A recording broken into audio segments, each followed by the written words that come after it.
Qu'est-ce que c'est qu'un tunnel de vente? J'ai parlé de tunnel de vente tout à l'heure et j'ai parlé de produits, de pages produits. Il y a, il faut bien faire la distinction entre deux éléments importants qui se voient dans le marketing et c'est important qu'en tant qu'affilié, vous le connaissiez parce que souvent dans les produits comme les formations en ligne et comme beaucoup d'autres produits, on ne va pas avoir directement un produit, mais on va avoir un tunnel complet.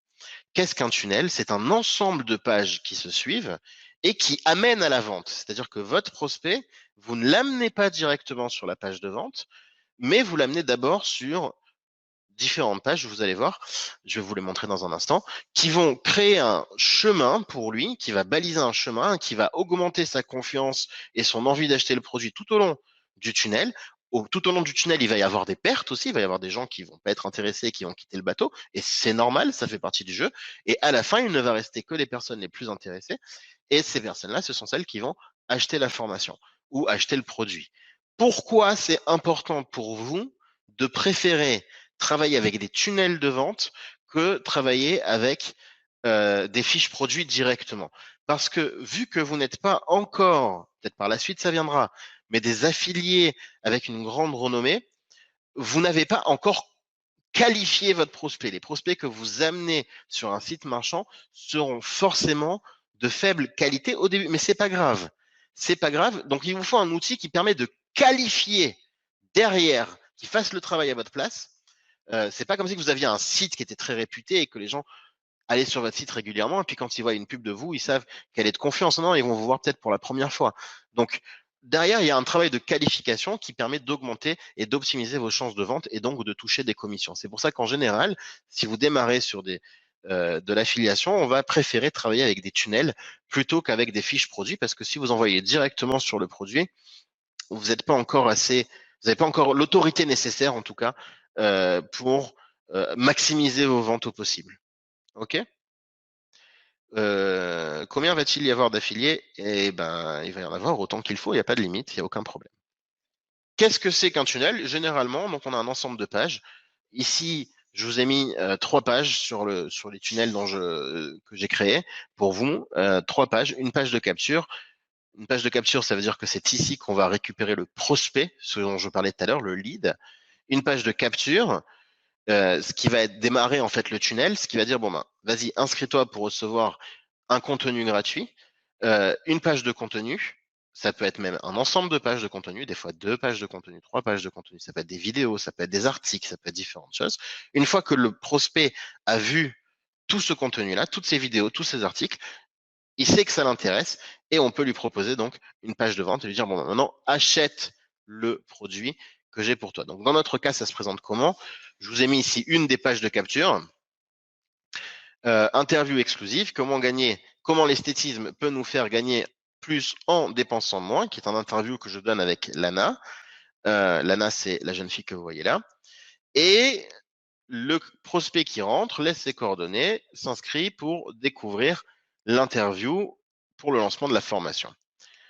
Derrière, il reçoit une page de contenu, c'est l'interview en question, c'est un interview qui dure une demi-heure de mémoire, pardon, une demi-heure, et une fois que l'interview lui a convenu, il a envie d'aller plus loin, il peut cliquer sur je veux en savoir plus sur la formation, ce qui l'emmènera sur une page de vente dans laquelle j'apparais et je donne une offre pour les prospects qui sont arrivés jusque-là, donc pour vos prospects en l'occurrence, une offre que j'avais mis en place pour le lancement de cette formation il y a quelques semaines, quelques mois.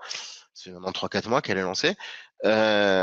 Donc j'avais mis en place cette offre-là juste pour le lancement. On l'avait pas reproduit. J'ai décidé de la réouvrir pour vos clients.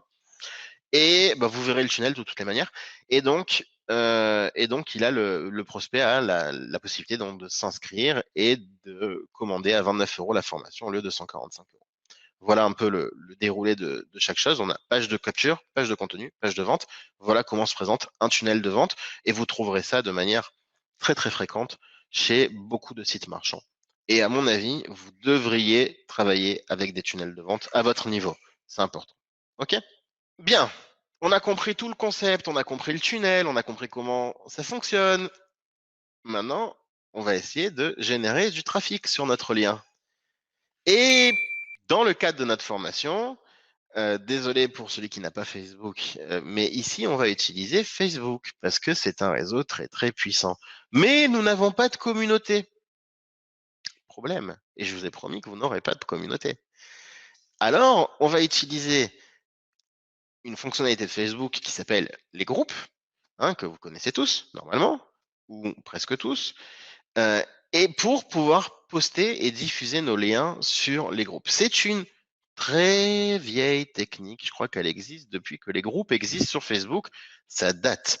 Pourtant, c'est une technique encore performante. Certains se disent qu'elle elle n'est plus d'actualité. Oui, elle fonctionne encore très bien. En revanche, Facebook a beaucoup évolué depuis le lancement des groupes et il y a des règles à respecter et il y a des manières de faire pour que ce soit autorisé, pour ne pas que l'on soit un spammer, ce qui serait très mauvais. Facebook n'apprécierait pas, les groupes n'apprécieraient pas non plus. Qu'est-ce qu'un groupe? C'est un ensemble de personnes qui se réunissent sur Facebook autour d'un sujet commun et qui aiment bien avoir du contenu qui parle de ce sujet-là et ils échangent au travers du groupe donc concernant ce sujet. Ok? Donc nous, ce qu'on va faire, c'est qu'on va prendre notre lien et on va le poster de manière intelligente. J'expliquerai comment tout à l'heure. On va le poster de manière intelligente sur les groupes qui ont un potentiel de nous rapporter du trafic, donc de faire rentrer des prospects dans notre entonnoir, dans notre tunnel, donc tout en haut du tunnel, un maximum, pour que à la fin du tunnel, eh bien, je puisse générer 1, 2, 3, 4 ventes par jour si je fais ça intelligemment. Et c'est possible. Et c'est possible. OK? Donc, 1, 2, 3, 4 ventes par jour à 30 euros la vente, sur lequel vous touchez 40%. Si je me trompe pas, ça vous fait du 12 euros par vente, je crois, dans votre poche. Donc, 3, 4 ventes par jour, ça peut faire de 30 et 50 euros, ce qui est assez sympathique. Pour pas énormément de travail en soi, vous allez voir, c'est pas très compliqué. Donc, comment ça marche? D'abord, il faut repérer où je vais poster, mon lien. Il existe différents groupes. Donc, quand on va parler de notre niche, souvenez-vous, donc là, on va prendre le cas de la formation expert du graphic design. Le cas de la formation expert du graphic design, on peut tout naturellement aller sur des groupes qui parlent de infographie ou de graphic design. C'est ce que l'on appelle donc des groupes ciblés sur la niche. Directement, je prends la niche et je vais prendre des groupes qui parlent de ça. Ok, donc là, je vous ai donné un exemple, celui-là par exemple, infographie et création graphique. Mais ensuite, il y a aussi des groupes qui sont complémentaires à la niche.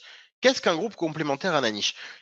Quelqu'un qui a un site internet, par exemple, a probablement besoin de quelques bases de graphic design. Il a probablement besoin de créations qui lui permettent de mettre de belles images, de faire des beaux posts sur ses réseaux sociaux, de d'améliorer les photos de ses produits qu'il va mettre en ligne pour faire des meilleures ventes, etc., etc. Donc, quelqu'un qui est dans la création de sites web pourrait avoir une utilité à la formation expert du graphic design puisqu'elle est orientée précisément là-dessus. Donc, c'est ce qu'on va appeler les groupes complémentaires à la niche. Et là, je vais apporter quelque chose qui vient se greffer. Et c'est des groupes qui vont m'intéresser. Vient un troisième groupe, un troisième type de groupe qui va être un peu moins intéressant, mais qui existe, donc je le présente, c'est les groupes concurrents aux produits. Donc des groupes qui parlent de formation graphique. C'est pas très joli, moi j'aime pas faire ça, je recommande pas de le faire, mais parce que chacun son pain, chacun son beurre. Mais voilà, ça existe, vous verrez souvent des gens qui essayent d'aller sur les groupes des uns et des autres. Donc c'est ici aussi. Ok?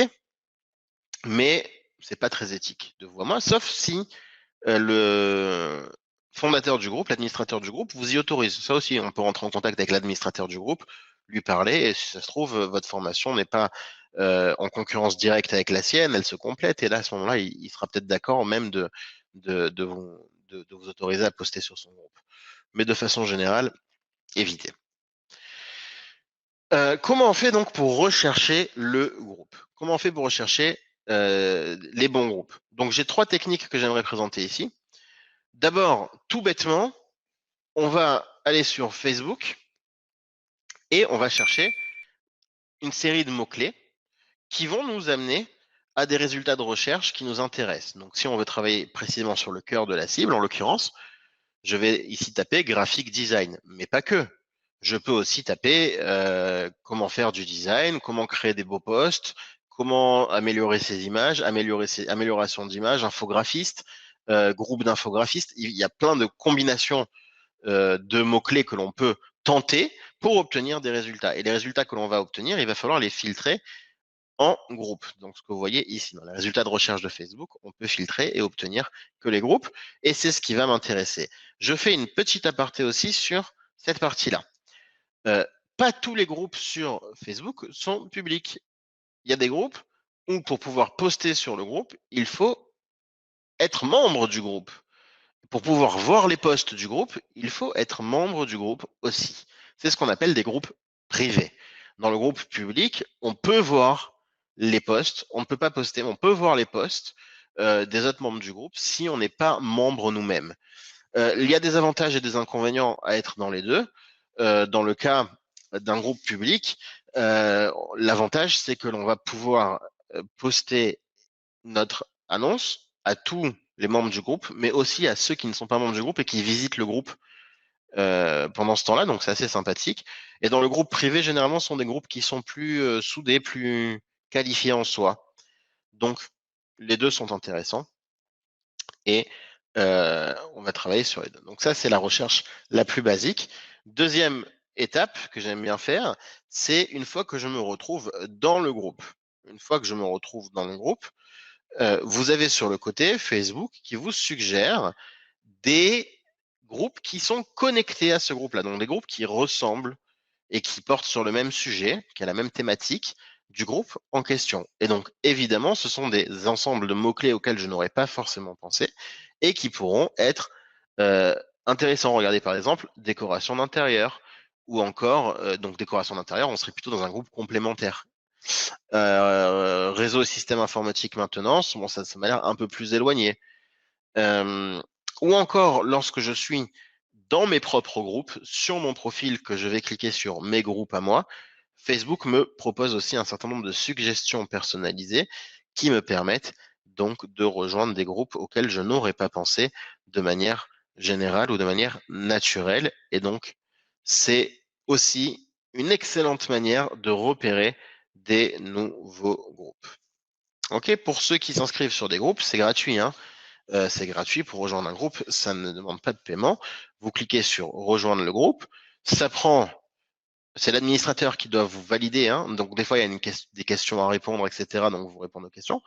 Et l'administrateur, suivant l'administrateur, ça peut prendre quelques minutes, quelques heures, quelques jours, ça dépend de lui en réalité, pour être accepté dans le groupe. Une fois que vous êtes accepté, vous êtes membre du groupe. Attention, une fois que vous acceptez, il peut aussi vous bannir.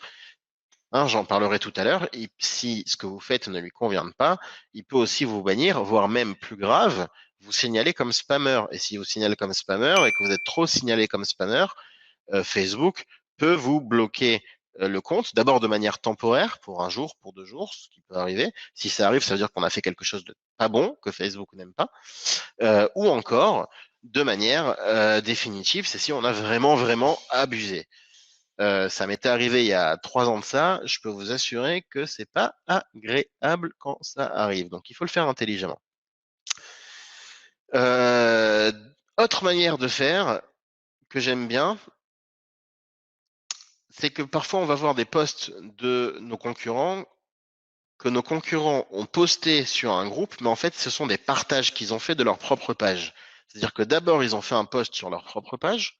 Ensuite, depuis la page, leur page, ils ont partagé leur post sur les groupes auxquels desquels ils sont membres et qui ont une pertinence pour la question. Et pourquoi c'est intéressant? Parce que si je clique sur le post et que j'ouvre les 39 partages, vous voyez ici, du post, je peux voir exactement où est-ce que le concurrent a posté.